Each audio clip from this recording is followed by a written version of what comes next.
Well, hello, my sweet, beautiful people, and welcome back. It is time for another rousing season here with our goons, or at least our goon fish of Trinidad and Tobago. And, it's also a great opportunity for me to talk about everything that's going on in the NHL again, which is really fitting because the Florida Panthers right there with the Stanley Cup. And, of course, now we know it is going to be a rematch in the Stanley Cup final between Florida and Edmonton, which I'm excited for, but at the same time, I don't know. It's weird. It's weird. I got a lot to say on this. It's weird, though. You have the first rematch in a final since 2008, 2009, but it feels like it has been a hell of a lot longer. Yet it also feels like, and it's probably because the Panthers are in their third straight cup final, it just feels like, I honestly think now, really, as I'm even speaking over it, we have to blame the Tampa Bay Lightning for this, where it just feels like, it's like, oh, this matchup again? What do you mean it's only the second time? Like, in some ways, it does feel that way, I'll be honest. That said, I am looking forward to it, right? Because you have an Edmonton team that is going to be dead set on revenge. You have honestly, a better Florida Panthers team, or a better Edmonton Oilers team, I should say. Freudian slip there. You have a better team this year for the Oilers. How many times can I say it? But you also have a better team for the Florida Panthers. I don't really think it's arguable that both teams are better than they were last season. I think that's pretty straightforward, honestly. I think the Oilers have depth that works a hell of a lot better for them than what they had last season. And I think with the Florida Panthers, it's the most obvious thing in the world, right? I mean, yes, they lost some people in the aftermath, but who did they lose that a Brad Marchand does not make up for, right? So it's going to be, a must-watch series is the only way to put it, really. And in terms of prediction or anything like that, I got to be honest, I don't really have one. I mean, if it was like, okay, your life is on the line here, you have to pick who is winning the Stanley Cup this year.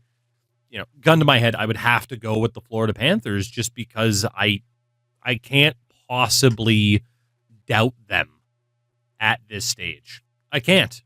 They have, throughout this postseason, proven to still be, an absolute juggernaut, right? I mean, outside of the 2-0 deficit to the Leafs, there really hasn't been that moment of like, I don't know, are they still legit? Maybe last year was a bit fluky or something like that.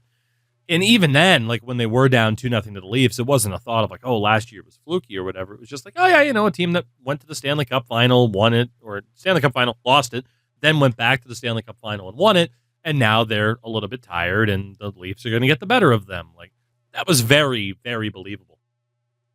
And ultimately, lo and behold, they beat the Leafs, and then they did what they did to Carolina. And I think when talking about the finals matchup, I could just kind of go in circles in terms of praising both teams. And rightfully so, right? They are honestly just really, really well built. I mean, again, for Florida, it speaks for itself in terms of Bill Zito and what they have been able to do with that roster. When it comes to Edmonton, again, I just think that a lot of their depth is it's a better fit this year. And you're talking about a team where it's like, okay, they might not have Zach Hyman for the final. And I think last year, an injury like that, you're like, oh, they're cooked.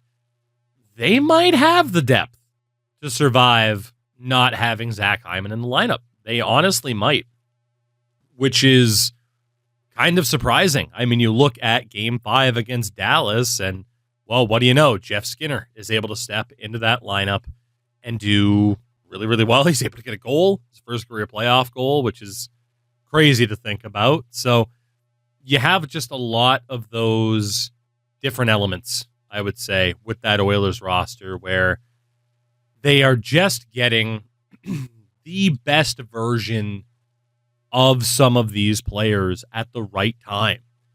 I'm not the first person to mention this, but the fact that like Troy Stecher is an integral part of that Oilers defense, and like you look at the circumstances, and it's no disrespect to Troy Stecher, but you don't exactly envision like this Stanley Cup level defense being, like, okay, we have Troy Stecher and Brett Kulak and everything like that. Like, it's not the craziest names. And even some of the depth, it's not the craziest names. It's freaking Vasily Podkolzin, Trent Frederick, who, of course, they picked up in a trade. But, it's working. You have Corey Perry, who is damn well determined to finally break that streak of losing in the Cup final, which he's been very good at outside of, 2007, of course.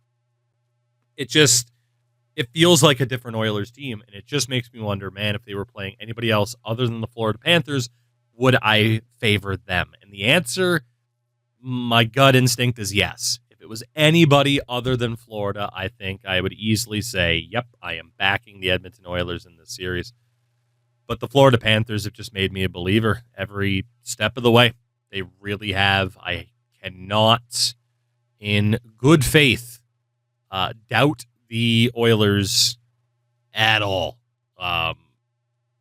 It takes a special situation, and it's the Florida Panthers who are in that situation. So very much looking forward to it. It's going to be a series of freaking high skill and nastiness. I mean, come on. Like, how long until Sam Bennett tries to 12-6 elbow Stuart Skinner in the crown of the head? Probably not that long, right? That'll probably happen pretty early into that series, and George Parros will laugh about it because that's the version of the NHL that he wants and that he's allowed to encourage. So just got to hope there's no severe injuries, right?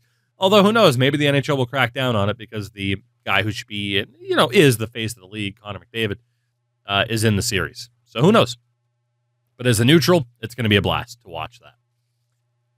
Because that series is such, I don't want to say a toss-up, but it speaks for itself, right? It's a rematch of last year's final. Either team could certainly win it. Their goal heading into the season was, hey, we got to win the Stanley Cup here. It's interesting to talk about, but I feel like it would be very, very easy to go in circles. Then you have the teams that fell short. And for me, those teams are a lot more interesting to talk about right now, right? Because we know what their end of the road was compared to not knowing, obviously, what is going to happen in the Stanley Cup final. I want to talk first about Carolina. Obviously, I got to talk about them a lot in regards to when the last time we had a video up, I'm pretty sure. And that is because they were down big in the series. They were able to win a game, but that was it. And, this isn't a scenario where it's like, well, we really weren't expected to do much or whatever. Winning one game in the conference final does nothing for the Carolina Hurricanes. It's not this big, sense of pride or yeah, we did it. We at least didn't get swept this time. It is another miserable failure for an organization that, as I've said before, has been viewed as a legitimate cup contender for over a decade now, genuinely. It wasn't, I want to say it wasn't that long ago. It was a while ago that I can remember Steve Dangle working for Sportsnet and putting out his playoff prediction videos and thinking, yep, this is the year Carolina probably does it. And here we are. The furthest that they can make it is winning one game in the conference final, and that is the furthest that they've made it since winning the Cup in 2006. A lot of people heading into the series, picked Florida, and rightfully so. And, you look at it, and you want to say, maybe people are wrong, right? Maybe the conference final isn't Carolina's ceiling. And then this series happened. And man, if I had any doubts of that sentiment of the conference finalists as far as that version of that team can go, I mean, man, like that, people were right and can just throw that right back in your face if you thought any different. Like, it was made very obvious throughout that series that the Florida Panthers were just a ridiculous team. And, there are going to be memes, right? Of like, oh shit, would Toronto be going to the Stanley Cup final right now?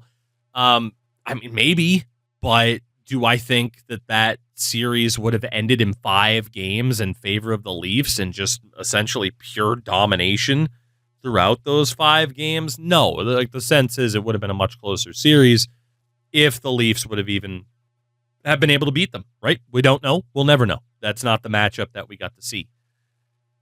Carolina,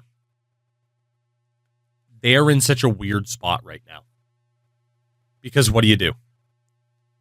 You have consistently made it to the conference finals, and this talking point will sound familiar once we get to Dallas. You have consistently made it to the conference finals, and you cannot break through. You have a head coach who is one of the best in the league, even if he is incredibly stubborn and has some tendencies that might sometimes work to his detriment. You have all of that. You have a really freaking good roster.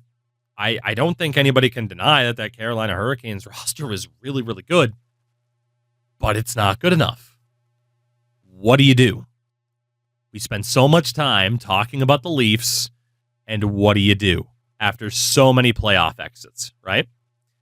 And, well, the answer there was nothing. What do? You do nothing. You're Brendan Shanahan. You keep running it back.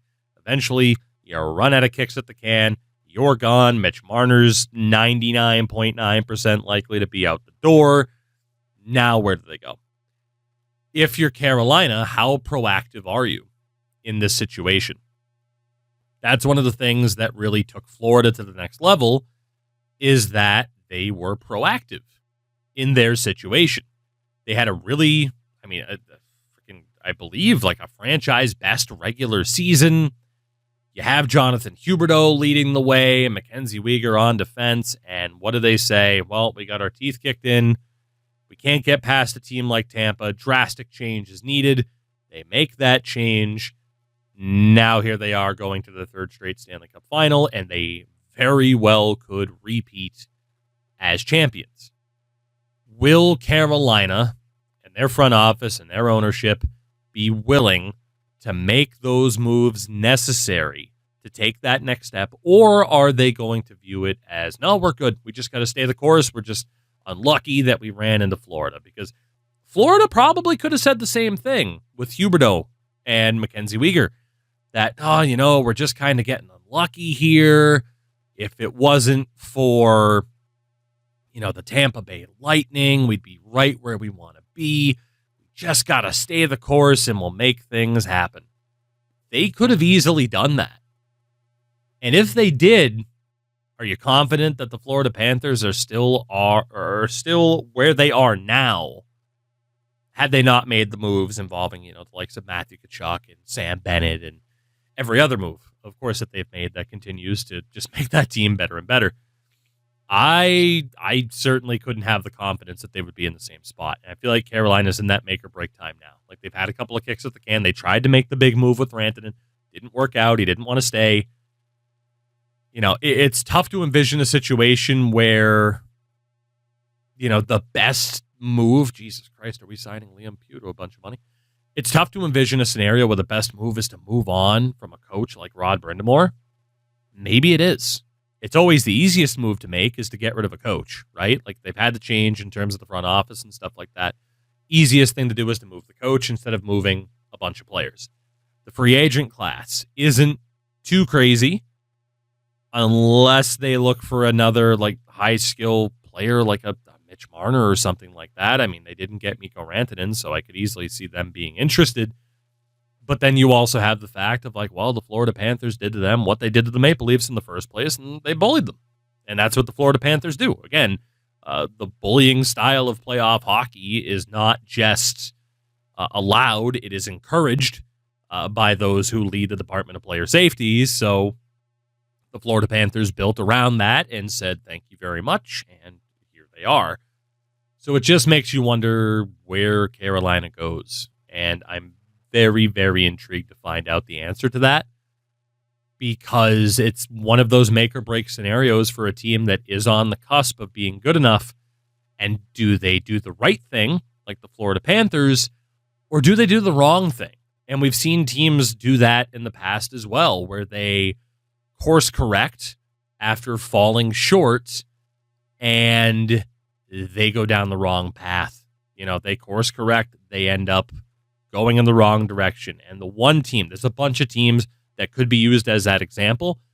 Primary example for me, and again, I'm a Bruins fan, so of course I'm bringing it up. Primary example for me is the 2011 Vancouver Canucks. In terms of being a better hockey team, the Vancouver Canucks were a more highly skilled team. They were the better hockey team than the 2011 Boston Bruins. But the Bruins played the style in the playoffs that the NHL loves to encourage. And the Bruins bullied the Canucks. The perfect example is, Tim Thomas striking back. You have the famous clip of, I don't remember if it was Daniel or Henrik, just getting repeatedly boxed in the mouth. The Bruins bullied them.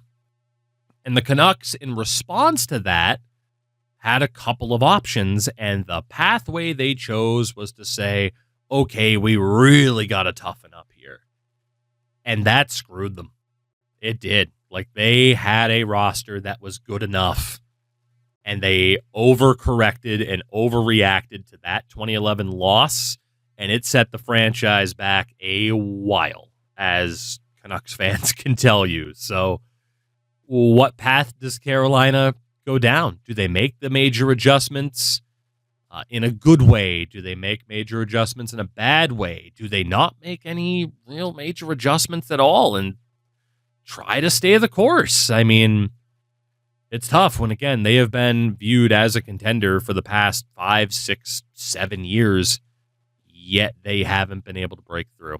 Very, very tough to stay the course at that point. I know the fan base is rightfully getting antsy in terms of, like, can we not waste the potential of this team? And I don't know. I'm intrigued to hear from Hurricanes fans. I've heard from a lot of you already, whether it be through freaking Twitter or Twitch, just in terms of that frustration.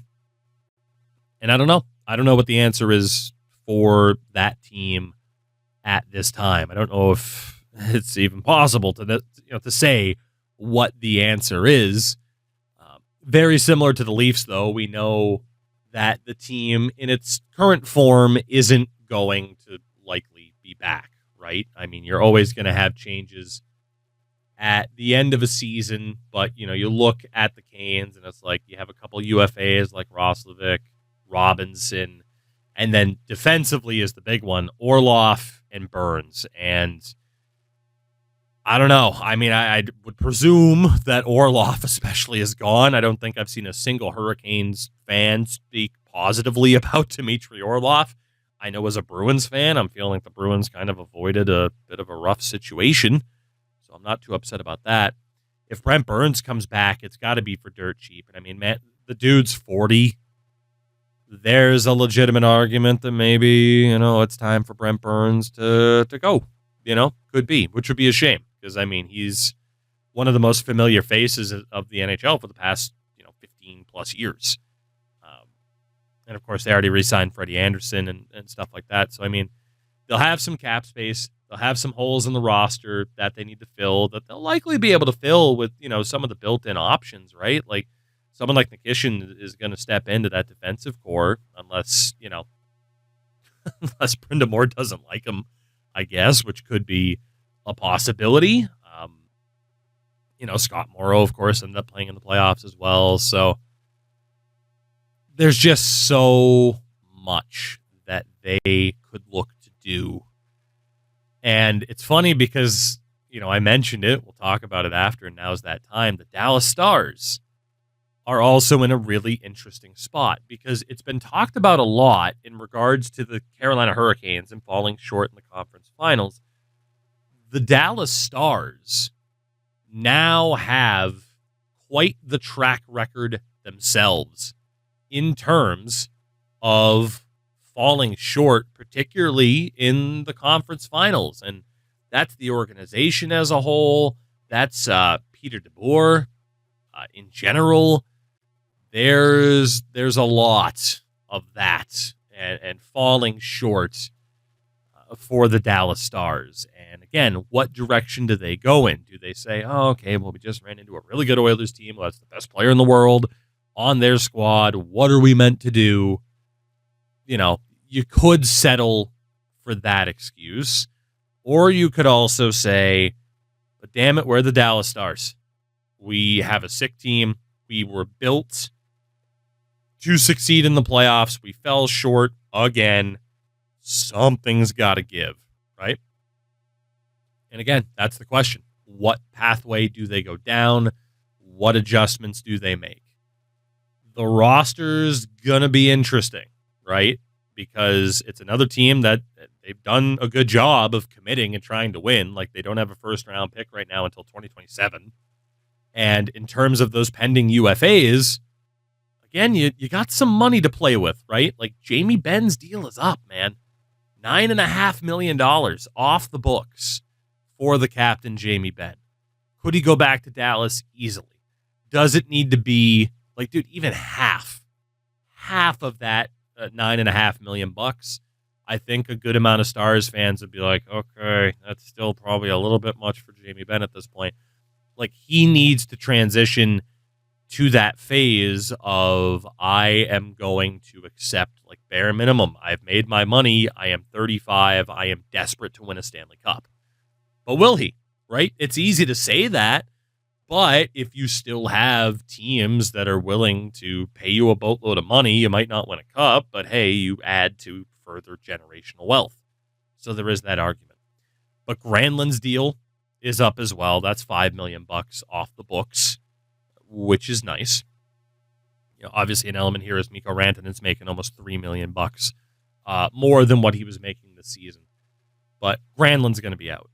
Matt Duchene, $3 million. Oh my God, how much money can I even? Are we going to be at the cap for Liam Pugh? There is no cap. How the hell did I just roll over?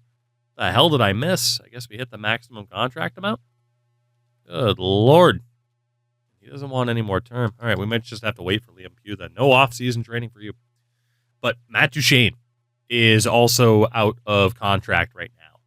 And he was amazing for Dallas in the regular season. Didn't do so hot in the playoffs. You could easily see them moving on. Evgeny Dadonov's deal is up. Colin Blackwell's deal is up. You got Maverick Bork, who's going to be an RFA. Cody Ceci and Brendan Smith's deals are up. I mean, again, another team where it's like, okay, like, you're going to have some maneuverability to do what you need to do. Certainly not as much, right? Like, I didn't mention Sam Steele's extension, which raises his cap hit by about $900K.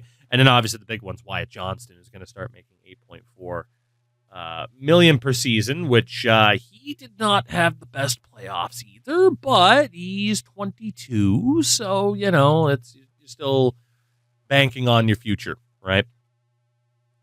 It's super interesting to see Dallas and Carolina in such a similar situation of teams that were so close, yet at the same time so far, given that, you know, they both lost in 5 games. I mean, again, you can be that close and still be so damn far away. I don't even know if we're going to be able to get Liam Pugh to sign here. This is ridiculous. So, I don't know. Like I said, very, very intrigued to see what happens with those two teams. Something's got to give, or maybe not. Maybe they're just like, nope, we're going to run it right back and we're going to be fine. And maybe they're right if they do things that way as well. Maybe they are.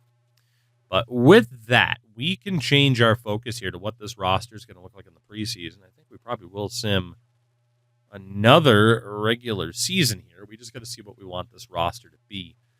The thing is, normally I'd be calling up prospects. We have enough dudes now who are NHL ready, good to go. So we don't need a ton of people who don't have really good potentials. Like, I mean, Festorini's a low elite. He's not looking that good. There was the low 4, and then Kapitanov's another low elite. See if we can bump him up. Butler's a medium 6. Grice is a medium 6. And again, we still don't have Liam Pugh signed. We'll see if we can get that done. Let's get rid of Jordan LaBelle. Right wing side. Medium elite Nichushkin. We're going to want him for some preseason training. Obviously, Salonen will stay in. Saprikin and Biega probably go down. Biega might get bounced back up. We'll see.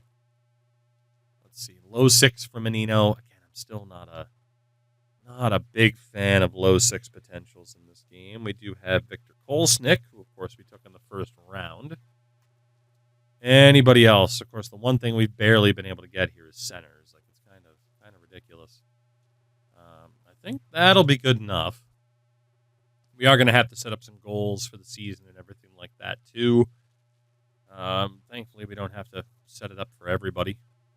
Buckley, I mean, let's be honest, we didn't have a good enough team that a goalie is really going to matter. Maloney could still get another silver. So let's see if we can get him to develop said silver. X Factor, 1T, Schneip, Shock and Awe. 3 power play goals for Seeing Eye. I mean, the power play goals are the most likely. If he can develop Seeing Eye, then, I mean, we have the true legitimate number 1 defenseman. Wotherspoon, only 16 assists last year, but I think we'll probably do the same thing. X Factor, maybe not Seeing Eye, but let's see if he can get 22 assists for one of our better defensemen. Trenton Wotherspoon, Mr. Dowell. Also has left D, right D. He's got 85 passing. We might as well try with the assists, right? It's pretty much all we can kind of bank on. It's a shame, though, we still can't get these guys to develop, like, shutdown or truculence or something. It's kind of crazy to me, right? Like, again, we kind of talked about a lot within franchise mode this year of, like, okay, some of the optimization wasn't great. Like, the menus are somehow slower than they were at the start of the year. I still stand by it that, like, I like these changes to franchise mode. Like, I get the menus can be kind of tedious and everything, stuff like this. I think if there was a more streamlined way to interact with players like this, like, it would be in a pretty good spot. I feel like a lot that's been added to franchise mode is still really good. They're positive changes. It's just the tediousness of some of it. And then some of the elements that just don't really make a ton of sense, if we're being honest, right? Like, why can't we get somebody to develop truculence? Like, I'm just wondering, like, what was the holdup on that in the coding, I guess, that stopped them from being able to add it? Or did they intentionally choose not to add it? Like, there's just so much like that, right? Because, you know, again, like, you wouldn't think truculence would be all that difficult to add. Same with, like, Ice Pack. I mean, again, like, they are directly tied to stats in the game. You know, they are directly tied to hits, block shots. It's not something like, I mean, you know, shock and awe. It's like, oh, they're good at toe drags. Like, you can't really quantify that in terms of, like, the NHL of just being like, okay, who's the best at toe drags? Like, that's not a quantifiable number that you're going to find out there. It just isn't. But you can easily find out, like, okay, who had the most block shots, who had the most hits. Like, again, that stuff is super easy to find. So the fact that it's not in the game, especially for a challenge like this, right? Where it's like we're trying to build up this team around the idea of being super physical. The fact is, I have no opportunity to build up this team in a way that allows us to dominate through freaking truculence, shutdown, ice pack, and just be that super physical, super defensive style of team. I can't do it. Like, the only thing that we can do is try to offset it by having our guys develop a bit more from an attacking standpoint. And I mean, it's nice, I guess, right? It's kind of cool that we have taken a pretty stereotypical defensive defenseman and gave him some offensive abilities, but for the most part, it's like, well, we can't really still fully get this team to develop the way that we want to. So, I don't know. I want to say, hey, maybe NHL 26, but at the same time, I am so tired of making jokes like that. I'm so tired of that conversation of, well, maybe next year, maybe next year. It's like, man, look, like a game like college football 26 is coming out soon. And look, I get it. You know, they had time to kind of build from the ground up mostly. I mean, there was certainly some shared mechanics from Madden and everything. But year on year, it's looking like for 26, they've done a pretty damn good job of adding to what was already there. And yes, you're going to have a game like college football have a much larger budget than something like NHL. But at the same time, it's like, man, still though, you know, one of those things where you just look at, again, something like this system and it just feels incomplete at the moment. And I don't know, is it better that they're at least trying, or would it be better for them to wait until they can fully implement it? I feel like if they wait until they can fully implement something, they might not have the freaking back of the box selling points that they always have to look for the marketing department's sake, to be like, hey, here's what's new. It's like, well, hey, here's what's going to be new a year from now when we can fully implement this. So I don't know. There's just so much to it, but I'm so tired of being like, well, next year, maybe. It's like, there are games like this, Madden, whatever. It's like, for those long awaited features, it's like, they'll either add it or they won't, but let's not mess around and try to get our hopes up too much here. You know, like, I'll just accept it for what it is. Try to play the game for what it is. Enjoy it for what it is instead of focusing on, hey, here's what it isn't. And if, you know, you're focusing on trying to enjoy the game for what it is and there's not that much to enjoy, well, you know, there are plenty of other games out there to potentially sink your teeth into, right?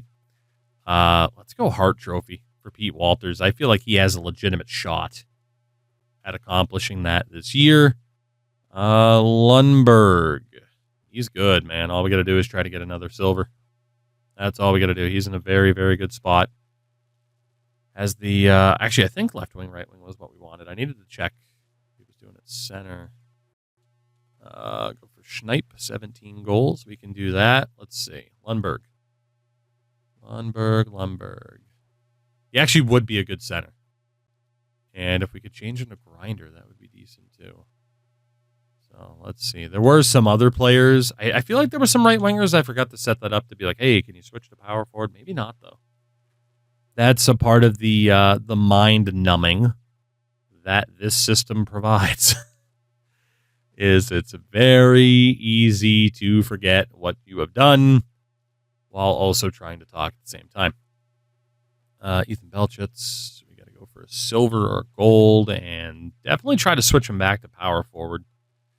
It was nice to get the boost to some of the attributes of him being a grinder, but I don't know. Let's see. X Factor. Ethan, what do we got for you? 17 goals for Schneip or Third Eye? Just got to go for Schneip. Why not? Try to get the extra silver. Actually, well, it's too late now, but maybe going for the extra gold in Third Eye would have been better than going for one more silver. Pekka Salonen. Oh, God, what can you even really do? Try to change it to power forward and see if you can score goals? That's about it. Didn't want to go to position. That's the one thing I didn't want to go to. Case in point about how it's easy to get lost in the menus. You guys know this. And then I accidentally went to scheme fit. Good Lord. Good Lord. Play style. He's not going to listen anyway. It would just be, oh man, it would be so nice to know. Just like, is this guy going to listen to me at all before we even try?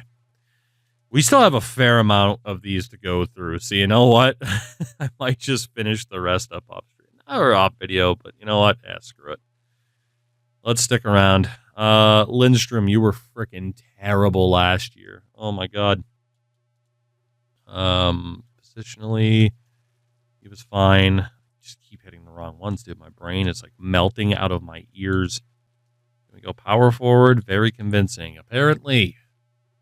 I don't even think he's going to make the NHL roster. We don't have to go for an X Factor. That's fine. Damian Carson, grinder and right wing. That's pretty much all we can do. He's not going to be good enough to get anything stat related. So play style. Are you willing to be a grinder? He's willing to try. Thank God for that. He might be a bit more useful. It is a shame that certain low elites, if not most low elites, just do not develop anymore. At least in my experiences with this game. I mean, low elites used to be a decent little slam dunk. Not anymore. Kolesnik, I don't know if he is going to make the roster. I don't think we need him to make the NHL roster. I think we can just let him go down to the AHL and hopefully tear it up. Play style, he's not willing to listen there. I don't think we're going to set the goal to win the Calder. I don't think it's going to happen anyway. In the system, LaBelle, outside of trying to change you to a grinder so that your overall goes up, there's really nothing to do. Let's see. Play style, he doesn't care. Cool. We move on. We march and we move. Saprikin, also 25. Can we change you to a power forward just to try and get a few more individual attributes up there? Power forward, he's not going to try. Of course. Physicality isn't my strong suit, he says.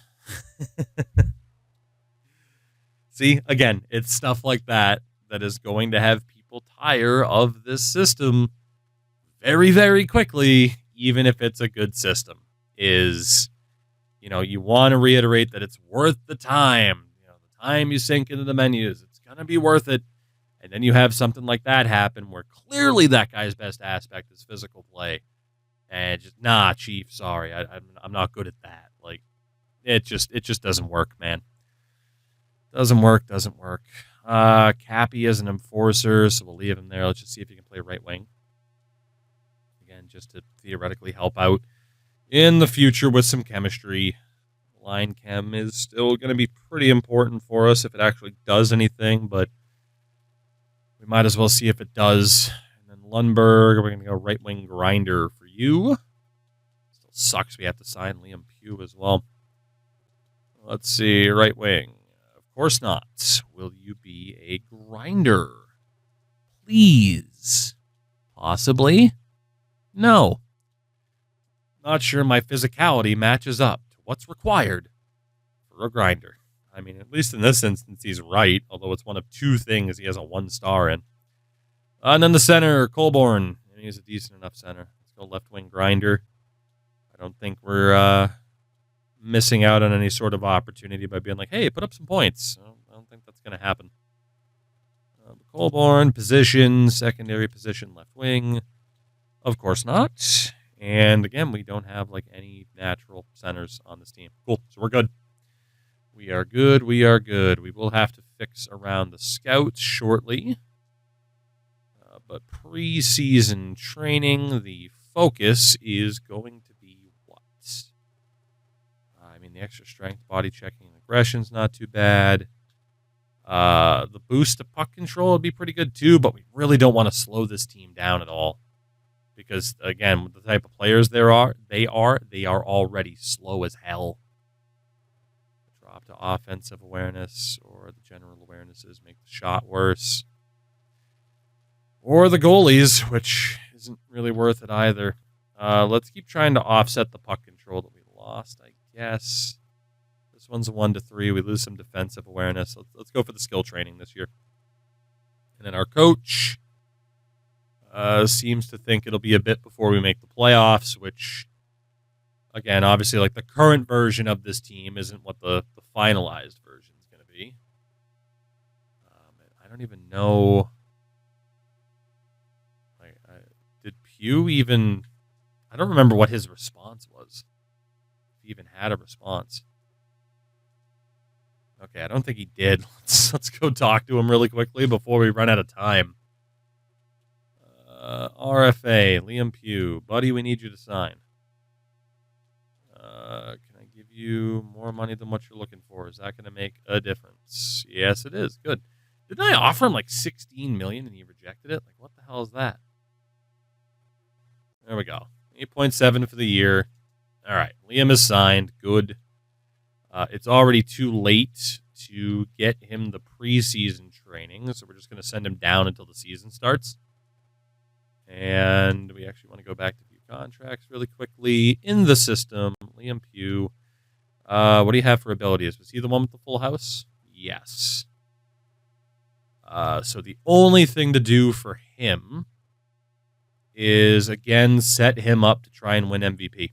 I mean, technically you could go stat challenge, but I feel like we have two good opportunities, especially if this team makes the playoffs, to win an MVP, which is a good way, of course, to try to get that potential up there. So we'll hit sim the regular season. We'll finalize the roster. We will have to double-check scouts and all that happy nonsense, so maybe we won't get a season sim done today. We shall see. But the roster should be good. So let's see. Goalie's pretty straightforward. Buckley and Harenstam. Elite and starter. Not bad at all. Defense. Maloney, Wotherspoon, Dowell, Ruchin, all legitimate top fours. I mean, we have our guys. You know, instead of keeping these guys up on the roster. Skroder will be on waivers. He's like 24, isn't he? 22. Maybe we keep him around as a healthy scratch. Send down Kapitanov. Yeah, there's nobody else that's ready. So, sorry to this dude, but I don't want to lose him for nothing. The alternative would be sending down Hedberg, which, yeah, it's a 1-point difference. So, or maybe we'll just have Hedberg as a scratch. It's fine. For the forwards, we're just going to go off of the best rated forwards in general. So, Pugh is obviously getting called up. And, oof, it's not looking too good. So, LaBelle and Saprikin are still going to make this team. So right there's 10, 11, 12 with Grice. Was there anybody better than a 69? Nope. So, shout out to Grice and Butler, who have actually both made this team out of pure desperation, unless we wanted to just carry extra defensemen, but really no point in doing that. So if we go best lines, we'll look at the defense first. We know that we want to get Hedberg out of there. Coaching-wise, we're still going to have to see what coach fits us the best as well. Kolamainen can be on the right. That top four is looking pretty good. Dowell's a medium 4. Wotherspoon, a low elite, who's not going to get much better. Let's go Wotherspoon and Maloney. Definitely set up Maloney to be able to shoot. And we have Ruchin and Dowell. It's an okay defense. Like, Skroder's obviously the one... major, player to look out for where it's like, okay, you're not looking that good. We're going to have a Colborn, LaBelle, Saprikin, fourth line. Might as well, Lundstrom was so bad in the top 6 last year. Shannon Butler at least has somewhat of a shot. What does Grice have? Really nothing. Let's give Shannon Butler the chance. I don't think there's much to be lost there. We're going to go with Lundberg, Walters, and Pugh as that top line. Like, that is the big three, to say the least. So that fourth line, and again, we'll see what type of chemistry we can get at the end of this with the coaching change. Who is the best center of this group? It literally doesn't matter. Lindstrom is the best defensively. Here, Butler's a righty, Salonen's a lefty, Belchet's also a lefty. So who's got better face-offs between Salonen and Belchet's? It is Salonen. And we got left wing, right wing, and center for Liam Pugh. So there we go. Hey, we have a top line. We have a number 1 defenseman. Things are looking decent. Like I said, we just got to optimize what coach has the best scheme fits, stuff like that, just to try to make the lines a bit better. Got to fix up all the scouts, all that fun nonsense. But it does mean that for next time, we're going to be ready to go. And I do think this team has a good chance of making the playoffs.